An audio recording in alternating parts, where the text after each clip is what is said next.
Hello guys, once again welcome back to my YouTube channel. एक बार फिर से आप सबका स्वागत है हमारे YouTube channel R K civil services study point पर। तो दोस्तों, आज हम लोग बात करेंगे RO ARO 2017 के सॉल्व पेपर के साथ। इसमें जीएस आपका जो है सॉल्व पेपर कंप्लीट कराया जाएगा। RO ARO 2017 प्री एग्ज़ाम का जो है जीएस पूरा सभी क्वेश्चन कंप्लीट किए जाएंगे, क्योंकि बहुत बार ऐसा होता है कि लगभग 40% रिपीटेड क्वेश्चन आते हैं, जिस पे हमारी कमांड रहेगी तो प्री एग्ज़ाम निकलना बहुत आसान हो सकता है।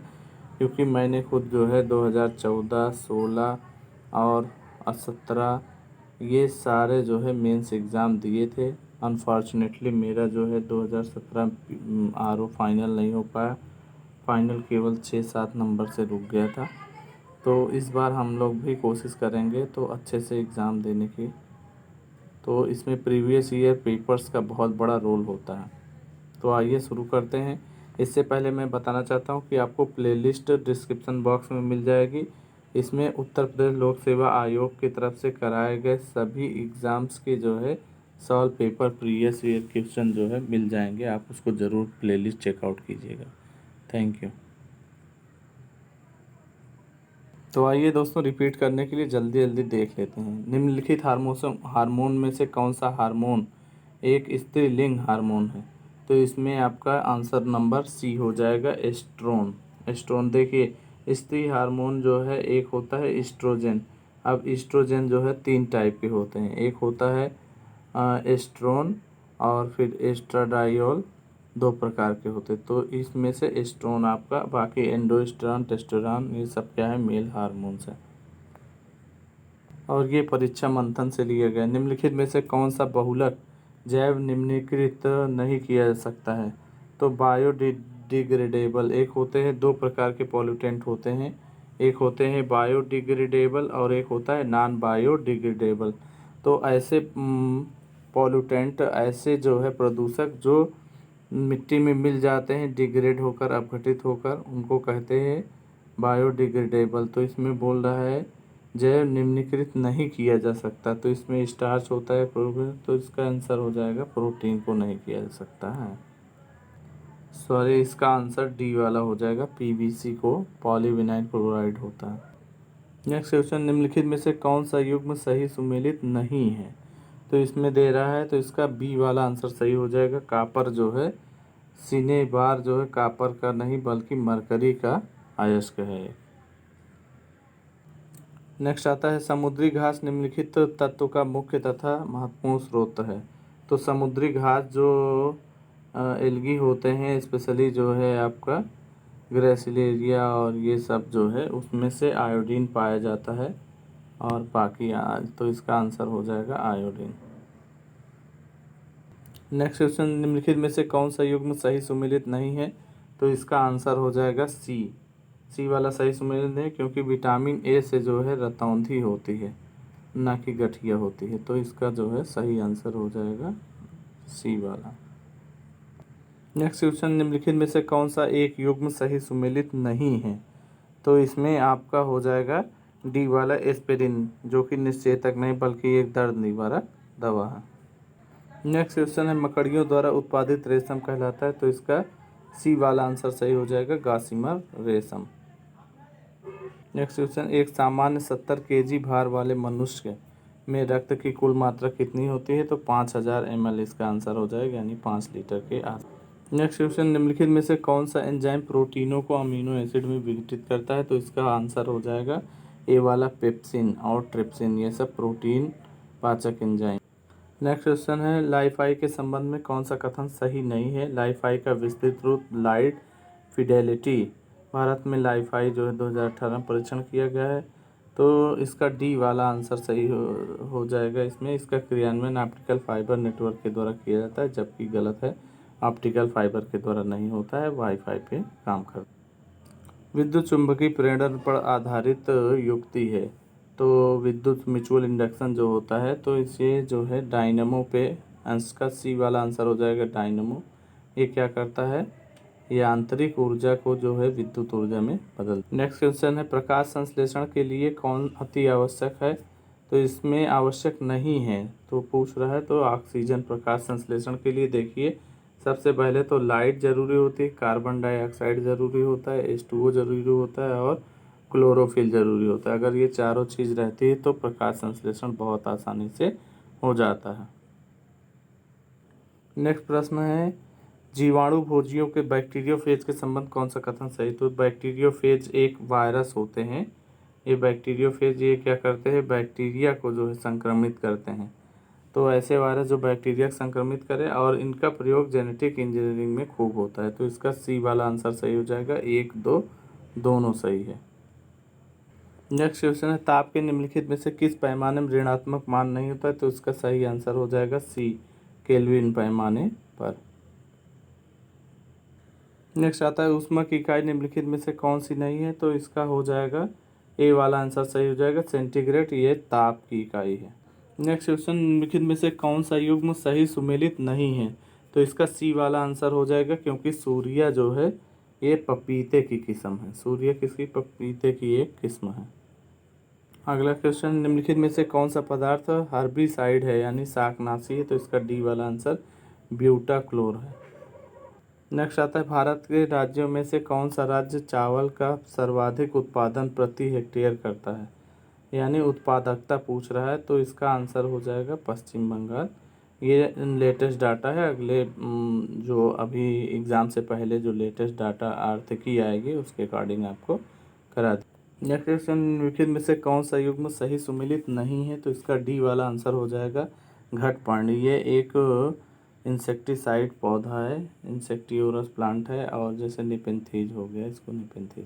नेक्स्ट क्वेश्चन है, फसल और सर्वाधिक उत्पादक राज्य। तो ये भी लेटेस्ट डाटा से मिला दिया जाएगा। इस समय जैसे देख लें तो असम जो है, चाय के लिए असम है, और गन्ने के लिए उत्तर प्रदेश है, रबर में केरल है। नेक्स्ट क्वेश्चन, भारत के राज्यों में से उत्तर प्रदेश निम्नलिखित में से किन फसलों का अग्रणी उत्पादक है? तो इसका आंसर हो जाएगा बी वाला, गेहूँ, आलू, गन्ना। ये बहुत लेटेस्ट डाटा भी है और बहुत पुराना भी डाटा है, क्योंकि उत्तर प्रदेश इन चीज़ों में काफ़ी लंबे समय से पहले स्थान। नेक्स्ट क्वेश्चन, निम्नलिखित में से कौन सा युग्म सही सुमेलित नहीं है? तो इसका आंसर हो जाएगा बी वाला, केंद्रीय उपोष्ण बागवानी संस्थान, ये बंगलोर में है।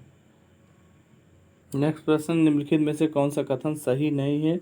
तो इसमें जो है सी वाला आंसर सही हो जाएगा। फॉल्स स्मट जौ में पाया जाने वाला रोग है। जौ में नहीं पाया जाता, बल्कि ये चावल में पाया जाता है। ये अस्टिलागो नामक फंजाई के द्वारा होता है।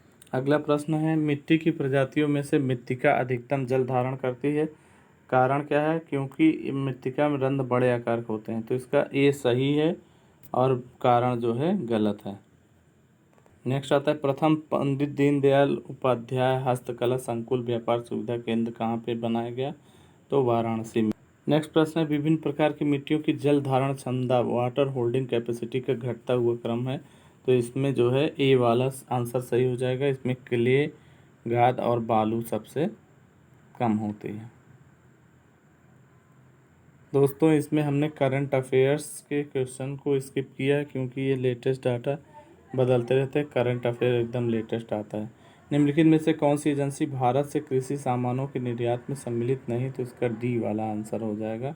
नाफेड करता है निर्यात, इफ़को भी करता है, स्टेट ट्रेडिंग कॉरपोरेशन भी करता है, एमएमटीसी नहीं करता है। तो डी आंसर। नेक्स्ट क्वेश्चन है कि ये बांध है और नदी से मिलाना है, तो दुलहस्ती जो है किससे मिल जाएगा? दुलहस्ती अपना हो जाएगा चिनाब से मिल जाएगा, और गांधी सागर चंबल से मिल जाएगा। उकाई जो है तापी परियोजना पे, और तवा जो है तवा नदी पर है।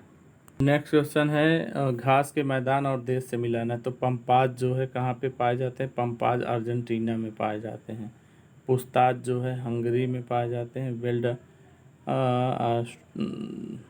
वेल्ड दक्षिण अफ्रीका में पाए जाते हैं। डाउन मार्ले और डार्निंग नदी के बीच में जो है ऑस्ट्रेलिया में पाए जाते हैं ये डाउन। अगला प्रश्न है, ट्राई निम्नलिखित में से किससे संस्था है? तो ट्राई मतलब telecom regulatory authority of India, ये जो है दूरसंचार से संबंधित है। अगला प्रश्न है, स्टॉक एक्सचेंज में निम्नलिखित में से कौन एक सट्टेबाज नहीं है? तो इसका डी वाला आंसर हो जाएगा स्टैग। नेक्स्ट प्रश्न है, निम्नलिखित में से कौन सा धातु खनिज कौन सा शैल समूह जो है सर्वाधिक खनिज पाए जाते हैं, तो इसमें हो जाएगा धारवाड़ में जो है डी वाला आंसर, सर्वाधिक खनिज पाए जाते हैं धारवाड़। नेक्स्ट प्रश्न है राष्ट्रीय उद्यान है और राज्य से मिलाना है, तो इसमें जब सबसे पहले बेतला जो है, बेतला और पलामू ये जो है कहाँ पे, झारखंड में है, और इससे मिल जाएगा इंताकी नागालैंड से मिल जाएगा, सिरोही आपका मणिपुर से मिल जाएगा, और गुइंदी जो है कहाँ से, तमिलनाडु से मिल जाएगा।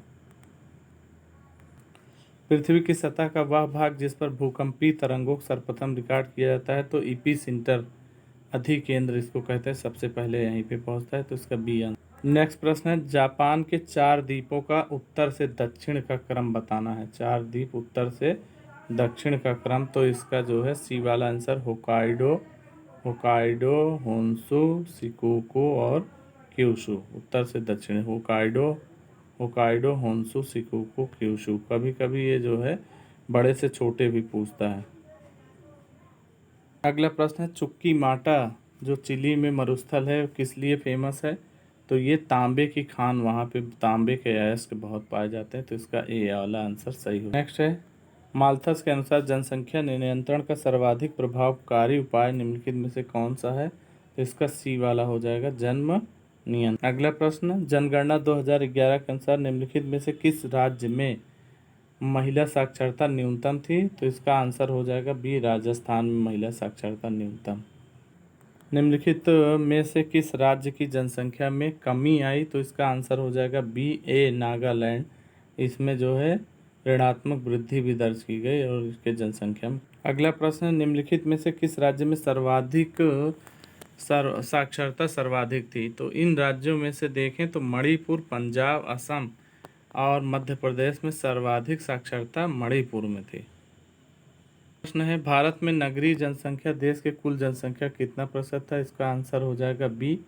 इसमें नगरीय जनसंख्या भारत में क्या है 31.16%। अगला प्रश्न है पहाड़ियाँ हैं और राज्य से मिलाना है, तो गारो आपका कहाँ पे हो जाएगा, मेघालय में हो जाएगा, और कोल्ला मलाई ये तमिलनाडु में हो जाएगा, डालमा आपका झारखंड में हो जाएगा, मिरी अरुणाचल प्रदेश में हो जाएगा, तो ये हो गया क्रम। अगला प्रश्न है भारत में तटीय राज्यों की संख्या कितनी है, तो इसका आंसर हो जाएगा 9। नेक्स्ट प्रश्न है भारत की वर्ष 2011 की जनगणना के आधार निम्नलिखित में से किस राज्य में जनसंख्या घनत्व उच्चतम था, तो सर्वाधिक कहाँ पे जनसंख्या घनत्व, तो बिहार में है, दूसरे नंबर पे बंगाल है। अगला प्रश्न है 2011 की जनगणना के आधार पर उनके नगरीकरण के अवरोही क्रम में व्यवस्थित करना है। क्वेश्चन गलत पूछा गया था, इसका क्रम लगाना थोड़ा। अगला प्रश्न है पारिस्थितिक तंत्र के संदर्भ में निम्नलिखित कथनों पर विचार कीजिए। स्व उत्पोषी है ऑटोट्रॉफिक स्तर पर उत्पादन को प्राथमिक उत्पादकता कहा जाता है, सही है। द्वितीयक उपभोक्ता जो है क्या होते हैं, हेटेरोट्रॉफिक होते हैं, तो 1 और 2 दोनों सही है इसमें। अगला प्रश्न भी इकोलॉजी से है एक पारिस्थितिक तंत्र में ऊर्जा की मात्रा एक पोषण स्तर से अन्य स्तर में स्थानांतरण के पश्चात क्या होती है, घटती रहती है। ये प्रोड्यूसर हो गए सबसे पहले, यहाँ सबसे अधिक ऊर्जा, फिर प्राइमरी कंज्यूमर, फिर सेकेंडरी कंज्यूमर। तो एनर्जी का लेवल जो है एक ट्रॉफिक लेवल से दूसरे ट्रॉफिक लेवल पे जाने पर हर बार जो है 10% कम होती जाती है, इसे लिंडमैन का नियम भी कहते हैं। तो ये होगा घटती जाती है, तो बी वाला आंसर सही हो जाएगा। अगला प्रश्न है निम्नलिखित में से किस प्रकार के वनों में सर्वाधिक पादप विविधता पाई जाती है, सर्वाधिक डाइवर्सिटी जो है पाई जाती है, तो इसका डी वाला आंसर हो जाएगा उष्ण कटिबंधीय सदाबहार वन में सर्वाधिक डाइवर्सिटी। अगला प्रश्न है भारतीय 2011 की जनगणना के अनुसार भारत की कुल नगरीय जनसंख्या में महानगरों की जनसंख्या की प्रतिशतता कितनी है, तो महानगर में जनसंख्या कितनी रहती है 42.61%। कुल नगरी कितनी है 31% लोग नगर में रहते हैं, इसमें से महानगरों कितने लोग रहते हैं इन 31 में से, तो 42.61% लोग महानगर में रहते हैं।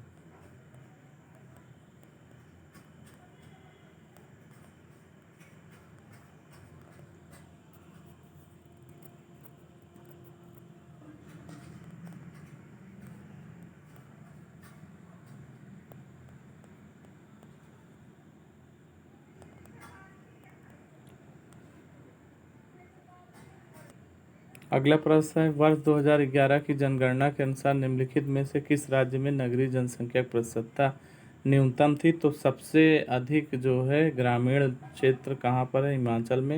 यहाँ पे 90% ग्रामीण जनसंख्या है, केवल 10% यहाँ पर नगरीकरण है। तो इसका आंसर डी हो जाएगा, हिमाचल। नेक्स्ट प्रश्न, निम्नलिखित में से कौन सा राज्य जो है साक्षरता दर एवं नगरीकरण के स्तर में भारत में दूसरे स्थान पर है? तो मिजोरम आंसर हो जाएगा। अगला प्रश्न है, पंडित दीनदयाल उपाध्याय पशु चिकित्सा विज्ञान विश्वविद्यालय एवं गौ रक्षा अनुसंधान संस्थान कहाँ पे है? तो इसका आंसर हो जाएगा डी, मथुरा में है। अगला प्रश्न है, नोएडा उत्तर प्रदेश के किस जिले में स्थित है? तो ये जीबी नगर यानी गौतम बुद्ध नगर में नोएडा स्थित है। नेक्स्ट प्रश्न है, भोजपुरी पूर्वी एक कथन कारण है। भोजपुरी पूर्वी उत्तर प्रदेश की लोक भाषा है। कारण है क्योंकि पूर्वी उत्तर प्रदेश के लोग अन्य भाषाओं में असहज होते हैं। जिसका सी आंसर ए सही है और आर गलत है। ए सही रहेगा और आर गलत रहेगा। नेक्स्ट प्रश्न है, उत्तर प्रदेश का कौन सा जनपद दशहरी आम का सर्वोच्च उत्पादक है? तो इसमें आंसर हो जाएगा लखनऊ।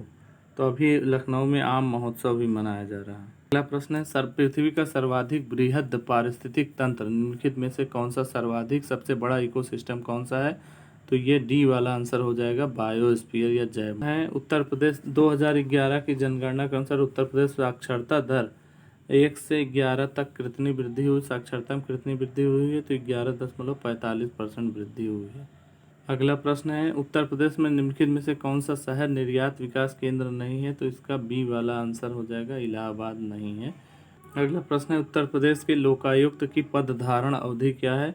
तो इसका आंसर हो जाएगा डी, 8। अगला प्रश्न, उन निम्नलिखित कथनों पर विचार कीजिए। कन्नौज इत्र का शहर है। कथन, कारण, कन्नौज शहर के सभी निवासियों के यहाँ इत्र का उद्योग होता है। तो इसमें तो सिंपल ही देखने पर लग रहा है, इत्र का नगर कहते हैं, ये सही है, लेकिन सभी के यहाँ थोड़ी व्यापार होगा, तो ये वाला गलत है। तो इसका आंसर सी वाला हो जाएगा, ए सही और आर गलत है। अगला प्रश्न है, प्रसिद्ध ठुमरी गायिका गिरिजा देवी का जन्म किस शहर में हुआ था? तो इसका डी वाला आंसर हो जाएगा, वाराणसी। नेक्स्ट, उत्तर प्रदेश का सबसे पूर्वी शहर निम्नलिखित में से कौन सा है? तो सबसे पूर्वी हो गया आपका बलिया, और सबसे पश्चिमी शामली हो गया, सबसे उत्तरी सहारनपुर हो गया, और सबसे दक्षिणी आपका हो गया सोनभद्र। तो ये ऐसे जो है पूरब हो गया, और ये पश्चिम हो गया, उत्तर हो गया दक्षिण। तो पूरब में सबसे पहले बलिया हो गया, पश्चिम में शामली हो गया, और ये उत्तर में सहारनपुर हो गया, दक्षिण में सोनभद्र हो गया। नेक्स्ट आता है, निम्नलिखित में से कौन सा युग्म सही सुमेलित नहीं है? तो इसमें वाराणसी संस्कृति के लिए लखनऊ प्रदेश की राजधानी है। इसमें झांसी का दिया है उद्योग केंद्र है, ये गलत आंसर है। नेक्स्ट प्रश्न है, भारतीय संविधान 17वें संविधान संशोधन द्वारा भारत के राष्ट्रपति के चुनाव में जिन 2 केंद्र शासित प्रदेशों को भाग लेने का अधिकार दिया गया है वे हैं दिल्ली तथा पुदुचेरी। दिल्ली पुदुचेरी भी राष्ट्रपति के शासन में। नेक्स्ट प्रश्न है, निम्नलिखित में से कौन सा युग्म सही सुमेलित नहीं है? सीबीआई 1963 में। तो इसका सी वाला आंसर हो जाएगा, ये जो है भ्रष्टाचार निरोधक कानून 1985 नहीं 1988 में आया था।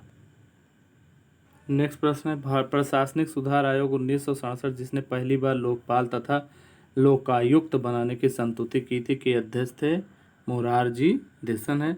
भारतीय संविधान के निम्नलिखित में से किस अनुच्छेद के द्वारा अस्पृश्यता समाप्त की गई? तो अनुच्छेद 17, अनटचेबिलिटी यानी छुआछूत को खत्म किया गया अनुच्छेद 17 के द्वारा।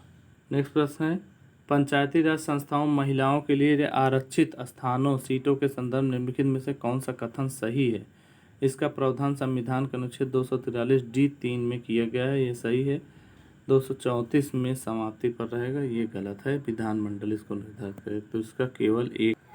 भारतीय संविधान के अनुच्छेद 170 के अनुसार किसी राज्य की विधानसभा के सदस्यों की न्यूनतम तथा अधिकतम संख्या क्रमशः कितनी हो सकती है? तो इसका डी वाला हो जाएगा, 60 और 500 हो सकती है। अगला प्रश्न है, भारत की जनगणना के अनुसार उत्तर प्रदेश के निम्नलिखित में से किस जिले की साक्षरता दर सर्वाधिक है? तो इसका डी वाला हो जाएगा, गाजियाबाद की सर्वाधिक। अगला प्रश्न है, काष्ठ नक्काशी घरेलू उद्योग के लिए सर्वाधिक प्रसिद्ध उत्तर प्रदेश का जिला कौन सा है? तो इसका सहारनपुर। काष्ठ नक्काशी लकड़ी के सामान बनते हैं इसमें।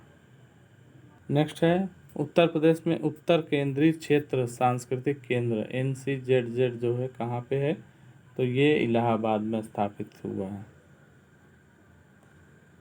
नेक्स्ट प्रश्न है उत्तर प्रदेश को भारत का शक्कर का कटोरा क्यों कहा जाता है, तो पहला हो जाएगा उत्तर प्रदेश में गन्ने का सर्वाधिक उत्पादन होता है, सही। उत्तर प्रदेश में गन्ना अभियांत्रिकी शिक्षा संस्थान, ये भी सही। फिर उत्तर प्रदेश में गन्ना उत्पादकों की संख्या सर्वाधिक है, ये भी सही। तो 1 2 4 सही है, बाकी 3 नहीं सही है।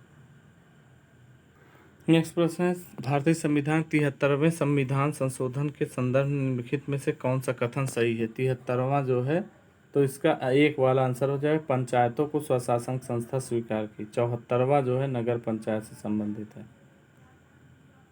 नेक्स्ट प्रश्न है उत्तर प्रदेश के किस राज्य में जो है थारू जनजाति निवास करती है। थारू जनजाति कहाँ पे पाई जाती है, तो उत्तर प्रदेश और उत्तराखंड में थारू जनजाति पाई। अगला प्रश्न निम्नलिखित में से किस शासक ने विक्रमशिला विश्वविद्यालय की स्थापना की थी, तो धर्मपाल ने जो है विक्रमशिला विश्वविद्यालय की स्थापना की। अगला प्रश्न निम्नलिखित शासकों के नाम सही कालक्रम में व्यवस्थित कीजिए, तो धंग है, विद्याधर है, यशोवर्मा है। इसका आंसर हो जाएगा सबसे पहले यशोवर्मा हो जाएगा, फिर धंग आ जाएगा, फिर उसके बाद विद्याधर आ जाएगा, फिर जो है कीर्ति वर्मा आ जाएगा। 3 2 1 4 इसका आंसर हो जाएगा। अगला प्रश्न है गुर्जर प्रतिहार शासकों में से किसकी उपाधि आदि वराह की उपाधि किसने धारण की थी, तो इसका सी वाला आंसर हो जाएगा मिहिर भोज ने आदि वराह की उपाधि धारण। नेक्स्ट प्रश्न निम्नलिखित में से कौन सा युग्म सही सुमेलित नहीं है, तो हाथी गुफा सही सुमेलित है। भीतरी अभिलेख जो है पुलकेशिन नहीं बल्कि स्कंदगुप्त से संबंधित है। किसका था ये, स्कंदगुप्त का था भीतरी अभिलेख। अगला प्रश्न है आचार्य हैं और उनके सिद्धांत से मिलाना है, तो सबसे पहले जो है लकुलिश जो है पाशुपत संप्रदाय के हो गए, नागार्जुन शून्यवाद हो गए, भद्रबाहु आपके जैन हो गए स्थूलभद्र, और गोशाल मक्खली पुत्र गोशाल जो है आजीवक संप्रदाय से थे। नेक्स्ट है निम्नलिखित घटनाओं पर विचार कीजिए, कालानुक्रम में व्यवस्थित कीजिए। तो सबसे पहले जो है क्या हुआ, तराइन का युद्ध हुआ। सबसे पहले तराइन का युद्ध हुआ 1192 में, ठीक है। फिर उसके बाद अफगान षड्यंत्र आया 4-2, 4 पहले नंबर पे, फिर 2 पे। फिर एक मोहम्मद बिन तुगलक राजधानी स्थानांतरण हुआ, फिर जलालुद्दीन खिलजी की मृत्यु हुई। 4 2 1 3 इसका आंसर हो जाएगा। नेक्स्ट किस सूफी संत को चिरागे दिल्ली कहा जाता है, तो इसका डी वाला आंसर हो जाएगा नासिरुद्दीन, शेख नासिरुद्दीन को चिरागे दिल्ली कहा जाता है। नेक्स्ट प्रश्न निम्नलिखित में से किस शासक ने शाहरुख नामक चांदी का सिक्का चलाया, तो इसका आंसर हो जाएगा बी, बाबर ने शाहरुख सिक्का। अगला प्रश्न है बौद्ध धर्म में त्रिरत्न का क्या संबंध है, तो इसका बी वाला आंसर बुद्ध संग धम्म। नेक्स्ट प्रश्न है ये जो है रणथंभौर नगर है और इसमें आपको शासक से मिलाना है, तो रणथंभौर को मिला देंगे हमीरदेव से। रणथंभौर हमीरदेव है। चित्तौड़ जो है राणा रतन सिंह है। इसके अलावा देवगिरी राजा रायचंद्र रामचंद्र हैं। गुजरात कर्णदेव है। नेक्स्ट प्रश्न है यात्री और देश से मिलाना है, तो कौन सा सुमेलित नहीं है बताना है, तो अब्दुल रज्जाक तुर्की नहीं बल्कि फारसी या ईरानी था। अगला प्रश्न निम्नलिखित घटनाओं को क्रोनोलॉजी में व्यवस्थित कीजिए, तो नेहरू रिपोर्ट 1928 में आती है, गांधी इरविन समझौता 1931 में होता है, और सांप्रदायिक पंचाट 1932 में होता है, द्वितीय गोलमेज सम्मेलन 1932 में होता है। नेहरू रिपोर्ट तो 4 सबसे पहले 1 हो जाएगा, 4 1, फिर 4 1 2 और 3। अगला प्रश्न सुभाष चंद्र बोस का राजनीतिक गुरु कौन था, तो इसका बी आंसर चित्तरंजन दास। अगला प्रश्न है विद्रोह और वर्ष से मिलाना है, तो अहोम विद्रोह 1928 में हुआ है, कोल विद्रोह 1831-32 में, संथाल 1855-56 में, मोपला विद्रोह 1921 में केरल में हुआ। संथाल जो है झारखंड में हुआ था। अगला प्रश्न, निम्नलिखित में से किस शासक ने दीवाने अमीर कोही की स्थापना की? तो सी वाला मोहम्मद बिन तुगलक ने दीवाने अमीर को। नेक्स्ट है ऑपरेशन रूबिकॉन, वह कूट शब्द था जिसे भारत में ब्रिटिश सरकार द्वारा निम्नलिखित किस संदर्भ में प्रयोग में लाया गया था?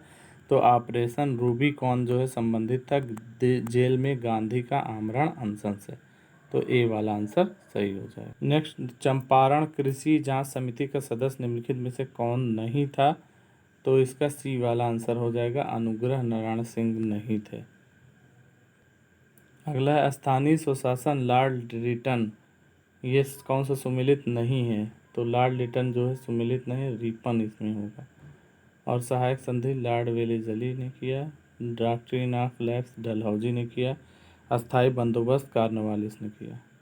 अगला प्रश्न है समाचार पत्रों को उसके संपादक से मिलाना है। तो सबसे पहले जो है मिरातुल अखबार राजा राम मोहन राय, केसरी बाल गंगाधर तिलक ने निकाला था, यंग इंडिया महात्मा गांधी, समाचार दर्पण जो है जेसी मार्शमैन ने निकाला था। अगला प्रश्न है कूका आंदोलन की नींव पड़ी थी। तो कूका आंदोलन कहाँ पे हुआ था? पंजाब में हुआ था। नेक्स्ट प्रश्न है निम्नलिखित में से कौन सा व्यक्ति आज़ाद हिंद फौज से नहीं जुड़ा था? तो इसका डी वाला आंसर हो जाएगा, मेजर करतार सिंह। बाकी मेजर जनरल शहनवाज खान, प्रेम कुमार सहगल, शौकत अली ये लोग जुड़े थे, करतार सिंह नहीं जुड़े थे आज़ाद। विचार कीजिए। तो इसको क्रोनोलॉजी में व्यवस्थित करना। तो अगस्त प्रस्ताव अगस्त 1940 में है, पूना पैक्ट सितंबर 1932 में है, और तृतीय गोलमेज सम्मेलन नवंबर 1932 में हुआ, सांप्रदायिक पंचायत 1932 में ही हुआ। तो इसका आंसर हो जाएगा 4, 2, 3, 1। तो दोस्तों ये वीडियो कैसा लगा? हमारे प्लेलिस्ट को ज़रूर चेक कीजिएगा। आपको ऐसे ही सभी प्री के पेपर्स का, प्रीवियस ईयर पेपर का सॉल्व पेपर प्रोवाइड कर दिया जाएगा। अगला पेपर और अच्छे से पीडीएफ बनाया जाएगा, और साथ में जो है क्लियरिटी भी बढ़ाई जाएगी। तो जुड़े रहिए हमसे। बहुत बहुत धन्यवाद। Thank you so much.